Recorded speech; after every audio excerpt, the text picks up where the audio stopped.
What is going on, good people? You know how we get down. It's the halftime report. We got to get some things off our chest, but we also got to talk about some things that have been done in this ball game that'll have you thinking on a positive side. So sit back, relax, hit that like and subscribe button on the way in. Let's go.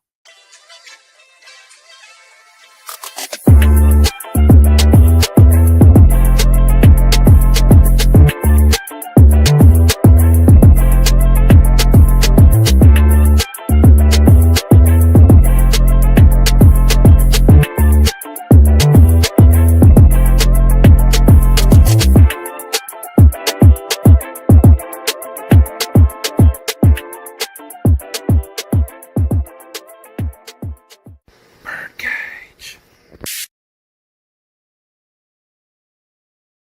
Interesting first half. It stood out a little bit, and it seemed like it was getting ready to be a runaway the way that New England started. But if you look back at it, the defense has given us opportunities in this ball game. And honestly, I'm not mad at it. This is why you drafted Jalen Walker at number 1 and James Pierce right behind him. I got to represent today, man. It's already a beautiful day that the Dogs won yesterday, but it's even more fun to sit back and watch a Dog alum make a critical play before the half with that sack. And then you had James Pierce Jr., who got caught by offensive lineman. That would have been a hell of a play for him to score, and Jalen to get that sack and fumble, the first two players to put us back in this game, our first round draft picks. Welcome back, Mr. Jalen Walker and James Pierce Jr. Appreciate you for making a play to set us up to score. Now, let's go ahead and get to this first half of the Falcons and the Patriots. I can honestly sit back and say that this has been interesting. When you look at the first half or whatnot, let's talk about it. You pretty much see that they have 15 first downs to our 8. 7 of our first downs have been on the rushing side. And it's just, all I can say is they've actually outplayed us in this first half. We ended up getting ourselves back in this. As I said earlier in the pregame meal, we're going to have to punch up because they're punching down right now. This is the time when you got to find out what this team is made of. If you look at it, 35 plays, total efficiency to 25, 215 yards for the Patriots, 134 hours. Offense has got to get rolling. We definitely got to get in sync. We definitely have to get better with being able to not only control the time of possession, we have to capitalize when we get in the red zone. I had an issue with the 4th and 1 play where pretty much the 4th and 1. I get that we were being aggressive, but the way that defense has been playing and the way that we've been playing so far, here's my thing. You don't go aggressive in that situation. I'm just going to be honest. You don't go aggressive right there. You're on the road. You're in the red zone. You see that you're having issues and you're going to be going in a back and forth battle with these guys. If you're not able to pick up a first down, and I understand the aggressive play call, you're on the road, you're in the first half. It's not the second half to get desperate.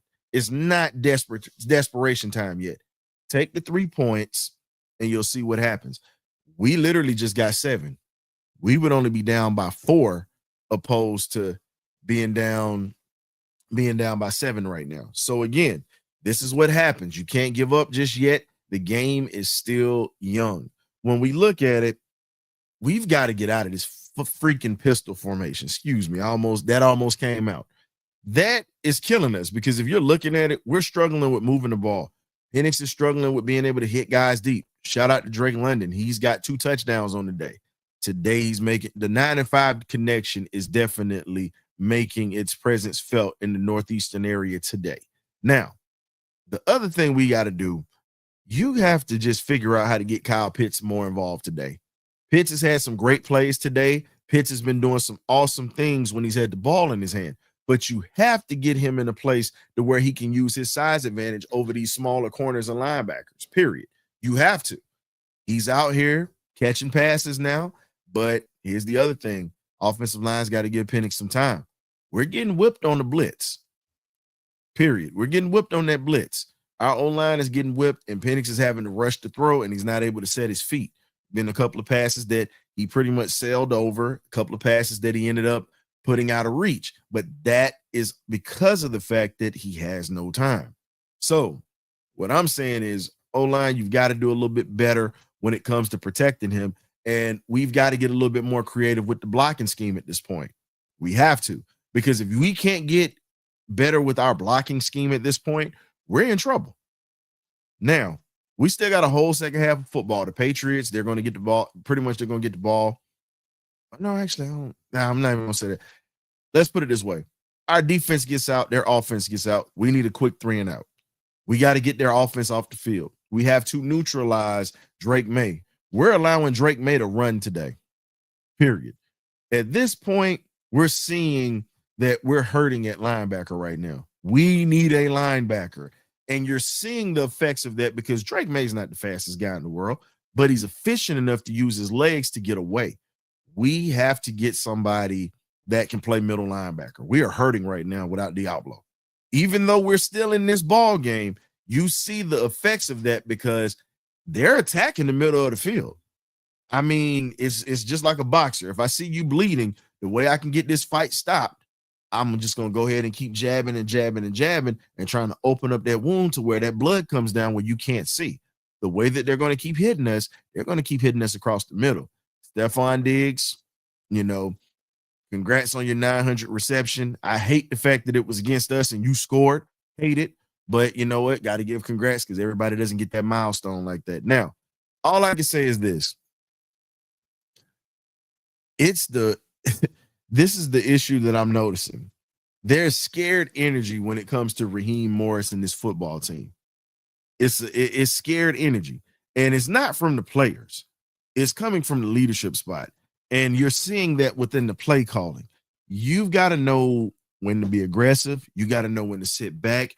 You literally have to learn different parts of this game, and you're going to have to put some stuff out here. But at this point right now, we're struggling to see it.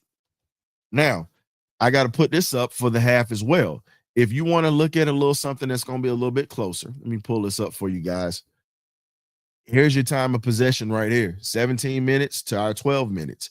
If you want to look at it, we ended up getting a turnover, which was beautiful. But we're 2-2 in the red zone. We've made it. But, we've had a penalty to kill us, which I think was a BS penalty on Drake. But it is what it is. The thing is, we're averaging 4.5 yards a carry at this point. What you have to do is figure out ways how to take this team and open thing up for running game at this point. Way that you're going to attack this team, you got to hit Kyle Pitts across the middle. This is what's going to open it up because when they start looking at number 8 and they're starting to cheat over, guess what? Shift it into a quick pitch or a quick run and put Bijan on the perimeter one-on-one.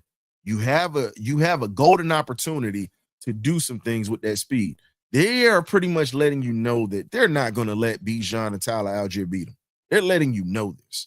The way that this defense is selling out, they're going to bring the house. So guess what? We got to start killing them, shortening up the routes, letting our playmakers just move the chains.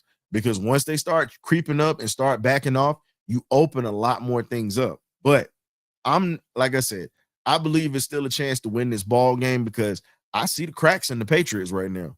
And the Falcons at this point are consistently finding these cracks, but they're not exploiting them like they should. There are many opportunities that we should be exploiting the Patriots right now. The thing is this, we got to stop them getting these first downs. We've got to stop them on third down. That's something that we have to stop. We have to stop them on third down. If you want to look at the third down attempts that they have right now, they are 5 out of 6, and we are 0 for 4 on third down. That is not good. That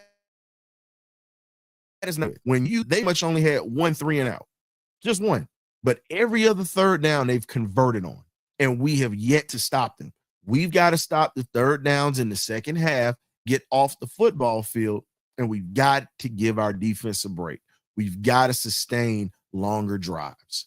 We have to sustain drives to keep your defense juiced up because you see that they're able to make plays. You're seeing that. We got a couple of sacks already today, which is an amazing feat today. We got a couple of sacks today. The question is this: can we continue to keep the pressure on these guys and put ourselves in a spot to where we can make it happen?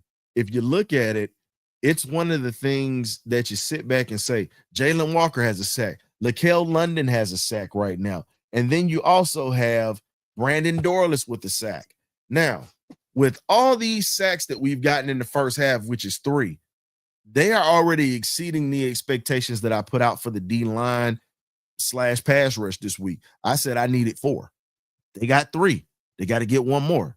Now, this is where you see what our defense, no disrespect to D. Alford, or Hughes, they're just not adequate enough to cover these receivers. But you're seeing the loss of Zach Harrison today with a little bit more pressure. Because if you have Zach out here with this D-line, we have about 5 sacks in the first half. And the other thing we have to do, we must bring down Drake May with sure tackling. We cannot arm tackle this guy. We've shown that arm tackling is very, very detrimental when you give him an opportunity or you give him a lane to run through. So that's my whole thing.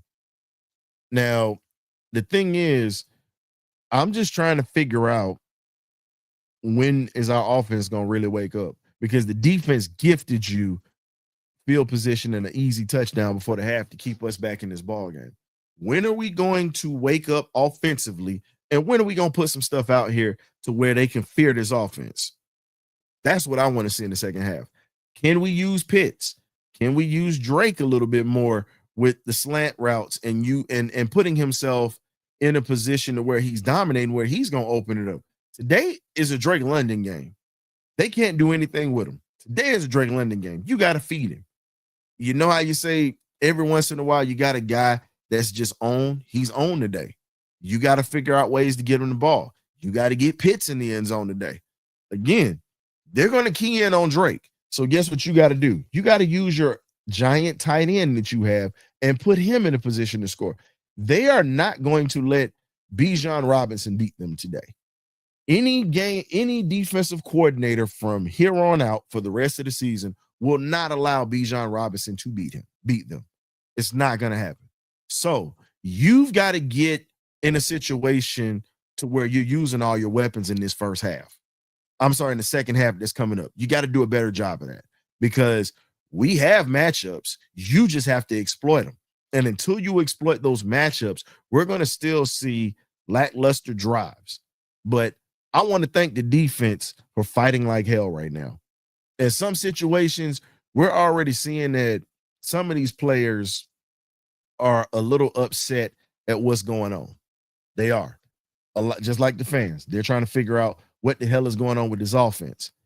The defense is giving you opportunities. Can you capitalize on it? That is my question. Can you be consistent in this second half? Can you be complementary to your offense today? Because your defense is giving you opportunities to on the board. Give them a reprieve and let them catch their breath on the sideline so they can continue to be fresh and give you opportunities to score and take points. I know we need 7, but even if you get field goals, points add up at the end of the game. Points add up. Let's add these points up. I prefer 7, but if you got a chance to kick 3, let Romo kick 3. Start putting trust in him. You brought him up. You cut Koo.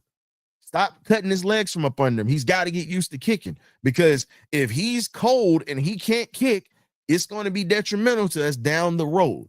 Get this man comfortable with kicking on the road, with kicking outside. Give him opportunities. That's all I'm going to say. Now, lastly, we just have to finish. We just got to finish. That's all we got to do. Finish this ball game, because this is a way we can win this ball game. It's very winnable. Defense continue to keep making stops. Got to stop the bleeding. Get off the field on third down. Let's get that conversion rate down and not let them have 85, 90% succession rate. Get your offense a chance to get back in it. But without further ado, you guys can tap into the post-game show, the Party Line or Benediction post-game show. We got you covered. We'll definitely catch you then. Thank you for tapping in with your boy. We'll see you after the ball game. Ghost.